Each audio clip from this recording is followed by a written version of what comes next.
अस्सलाम वालेकुम, मेरा नाम है रिज़वान और आप देख रहे हैं नेक्स्ट डे सॉल्यूशंस का यूट्यूब चैनल। आज के इस लेक्चर में हम जावास्क्रिप्ट का इंट्रोडक्शन स्टार्ट करेंगे।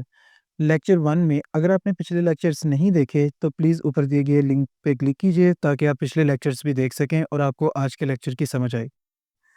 आज के इस लेक्चर में जैसा कि मैंने बताया हम जावास्क्रिप्ट पे काम करेंगे और जावास्क्रिप्ट लेक्चर 1 में मैंने बताया था कि फ्रंट एंड की एक लैंग्वेज है, प्रोग्रामिंग लैंग्वेज है और ये एक वेब पेज के अंदर एक वेबसाइट के ऊपर इंटरैक्टिविटी यानी क्लिक करने पे क्या काम हो, कोई पॉपअप ओपन करना हो या इस तरह की चीज़ें उनके लिए यूज़ होती है। तो बगैर वक्त ज़ाया किए चलते हैं स्क्रीन की तरफ। तो वीएस कोड के अंदर हम एक अब न्यू फाइल बनाएंगे। इसको मैं नाम दे देता हूँ JavaScript dot H T M L. हमारा बॉयलर प्लेट जो था एच टी एम एल का कोड वो आ गया। अगर आपको ये समझ नहीं आ रही तो प्लीज़ पिछले लेक्चर्स देखिएगा। लेक्चर नंबर 2 में हमने एच टी एम एल की थी। अच्छा, तो इसको टाइटल मैं दे रहा हूँ जावास्क्रिप्ट लेक्चर। अच्छा, अब जावास्क्रिप्ट ऐड करने के 3 तरीके हैं। आज हम सिर्फ़ एक ही तरीका उसका यूज़ करेंगे और वो है इनलाइन स्क्रिप्ट लिखना। अ, इन पेज पेज के ऊपर स्क्रिप्ट लिखना। अच्छा, तो इस तरह से स्क्रिप्ट टैग एक लगा देंगे हम और उस स्क्रिप्ट टैग को नीचे क्लोज़ कर देंगे। इसके दरमियान हम अपनी स्क्रिप्ट जावास्क्रिप्ट लिख सकते हैं। सेम जैसा कि हमने लेक्चर नंबर 3 में सीएसएस के साथ किया था। अच्छा, तो जैसा कि मैंने बताया जावास्क्रिप्ट आपकी पहली प्रोग्रामिंग लैंग्वेज है अब। पहले हमने की थी एचटीएमएल, सीएसएस। ये एचटीएमएल मार्कअप और सीएसएस जो है ये स्टाइल शीट की यानी प्रोग्रामिंग लैंग्वेज नहीं थी। सिंपली आप उसमें बताते हैं कि ये चीज़ ऐसे होगी, ये चीज़ ऐसे होगी। प्रोग्रामिंग लैंग्वेज में लॉजिक आ जाएगी कि अगर ये चीज़ ऐसे हो, अगर यूज़र ने यहाँ क्लिक किया है, तो यहाँ पे ये हो जाए। अगर यूज़र इतनी देर से पेज पे है, तो ये चीज़ हो जाए या इस तरह की चीज़ें। कि जहाँ पे लॉजिक आ जाएगी और आप कंट्रोल कर सकते हैं, यूज़र की इनपुट ले सकते हैं। अच्छा, सबसे पहले हम स्टार्ट करेंगे इसके 2 फंक्शंस, एक अलर्ट, ठीक है? Hello user. जावास्क्रिप्ट के अंदर जब हम किसी फंक्शन को कॉल करते हैं, तो फंक्शन का न नेम, उसके बाद ब्रैकेट्स और अंदर उसके आर्ग्यूमेंट्स, उसके पैरामीटर्स वो देते हैं। तो ये मैंने एक स्ट्रिंग पास की है। स्ट्रिंग से मुराद कोई भी टेक्स्ट, ठीक है?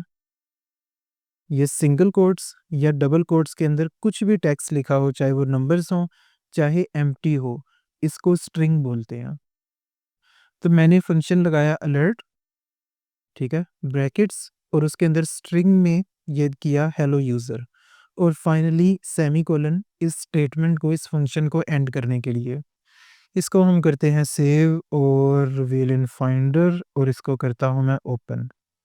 तो ये आ गया, this page says hello user.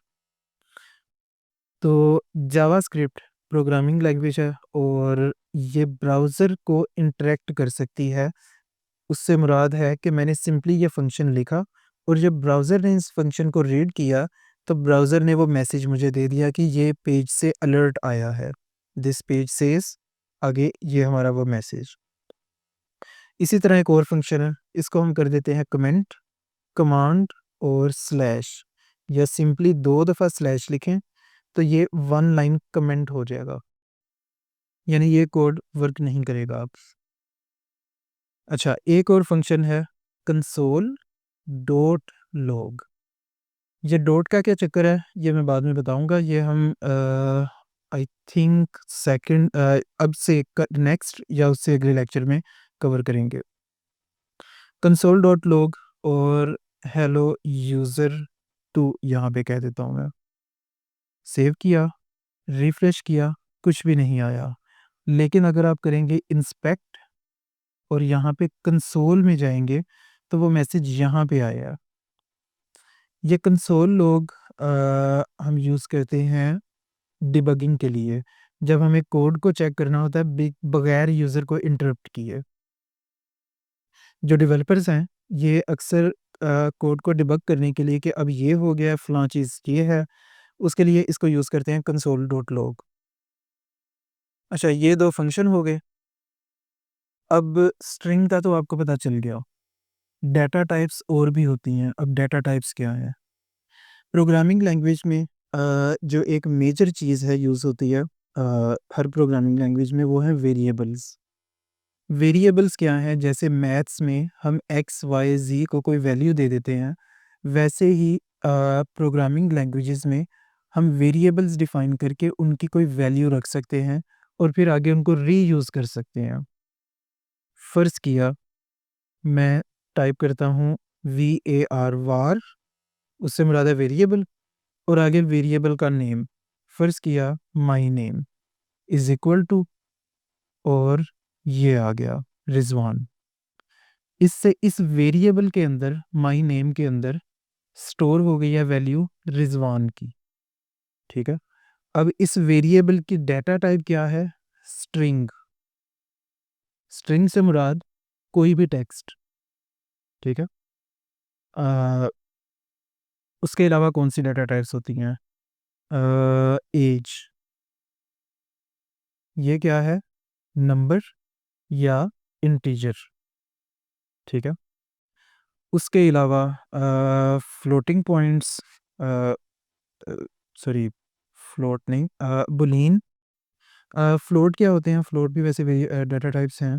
वो ये है कि फ़र्ज़ किया CGPA, तो मैं इसमें कह देता हूँ 3.7। तो ये 3.7 जहाँ पे डॉट की वैल्यू आ जाए, वो क्या है? फ्लोट। ये वैसे सारे जो वेरिएबल्स हैं वो आपको यहाँ से data type, sorry, data types in JavaScript W3 schools पे आ जाते हैं और यहाँ पे ये आपको मिल जाएँगे। तो डाटा टाइप्स हैं स्ट्रिंग्स, नंबर्स। स्ट्रिंग आपने देख ली, कोई भी टेक्स्ट की वैल्यू जिसमें नंबर्स भी हो सकते हैं। उसके बाद नंबर्स, बिग इंटीजर, जैसा कि नाम बता रहा है कि जो बड़े इंटीजर्स होंगे, बड़े नंबर होंगे, यानी ह्यूज अमाउंट्स वाले। और बूलियन, उससे मुराद है ट्रू या फॉल्स। इसकी अभी हम एग्जांपल लेंगे। अनडिफाइंड, इससे मुराद है कि वो वेरिएबल डिफाइन ही नहीं हुआ। नल से मुराद है कि उस वेरिएबल की कोई वैल्यू नहीं है। सिंबल एक कॉम्प्लेक्स चीज़ है, आप कंफ्यूज इसमें ना हो, ये वैसे भी यूज़ आप नहीं करेंगे 99% ऑफ द टाइम। ऑब्जेक्ट जो है ये भी थोड़ा कॉम्प्लेक्स है और इसको एक्चुअली हम नेक्स्ट लेक्चर्स में कवर करेंगे, आज के लेक्चर में नहीं। तो यहाँ पे ये एग्जांपल्स हैं, वैसे तो हम भी एग्जांपल्स कर रहे थे।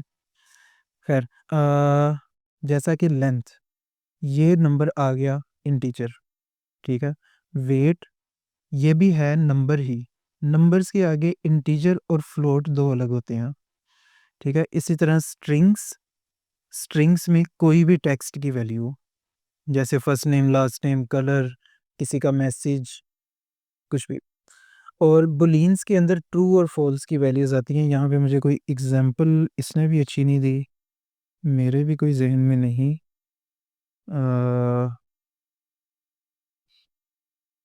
फ्लोट की ये आ गई, वेरिएबल इज़ मैरिड, ट्रू। ये एक एग्ज़ाम्पल है कि कोई भी ऐसी वैल्यू जैसे इज़ मैरिड या इज़ एक्टिव, जहाँ पे वैल्यू हो ट्रू या फॉल्स, उसके लिए यूज़ करेंगे बूलियन, ठीक है? और एक चीज़ मेक श्योर करनी है आपने, इसको स्ट्रिंग में ऐसे कन्वर्ट नहीं करना। अगर आप ये लगा देंगे तो उससे ये स्ट्रिंग में कन्वर्ट हो जाएगी। सेम ही इसके साथ भी। अच्छा, ये आगे ऑब्जेक्ट हम और अरेज ये नेक्स्ट लेक्चर्स में करेंगे, और डेट जो है ये भी एक्चुअली एक ऑब्जेक्ट ही है। अच्छा, तो अभी तक हमने ये बेसिक जो हैं इनको किया है वेरिएबल्स। अब इन वेरिएबल्स को कैसे यूज़ कर सकते हैं? अगर नंबर्स हैं, हम न्यू वेरिएबल्स डिफाइन कर सकते हैं। My age after 10 years is equal to age plus 10। ठीक है, यानी अब मैंने क्या किया कि एक न्यू वेरिएबल डिफाइन किया और उसकी वैल्यू रख दी किसी पुराने वेरिएबल की वैल्यू प्लस समथिंग एल्स। अब इसको हम करते हैं कंसोल लॉग और यहाँ पे ये रिफ्रेश किया तो ये आ गया 10 ईयर्स बाद 38। बिल्कुल ठीक है। अब अगर हम प्लस का जो है ना ये प्लस साइन, ये जावास्क्रिप्ट में दो काम करेगा। अगर तो नंबर्स के दरमियान किया जाएगा तो ये प्लस करेगा। अगर उनमें से कोई एक स्ट्रिंग है तो फिर क्या करेगा, मैं यहाँ पे माई नेम को करता हूँ +10, तो ये स्ट्रिंग्स को जोड़ देगा। यानी अब एक ये स्ट्रिंग बन गई है रिजवान 10, इस वेरिएबल की वैल्यू। ठीक हो गया। अच्छा, वेरिएबल्स के नाम में जैसा कि आप नोट भी कर रहे हैं, आपने स्पेस नहीं देनी, ये एरर दे देगा। आप अगर देंगे भी, ट्राई कर लेते हैं क्योंकि अक्सर फ्रेश डेवलपर्स लर्निंग में ऐसा कर जाते हैं। रिफ्रेश किया तो ये कंसोल के अंदर आपको ये एरर आएगा नज़र, unquote syntax error, unexpected identifier, ये, और उसने साथ लाइन भी बता दी है, लाइन 20। तो लाइन 20 पे ये है, तो उससे आपको यहाँ पे भी इसने हाईलाइट कर दिया, तो आपको ये पता चल जाएगा कि ये एरर है।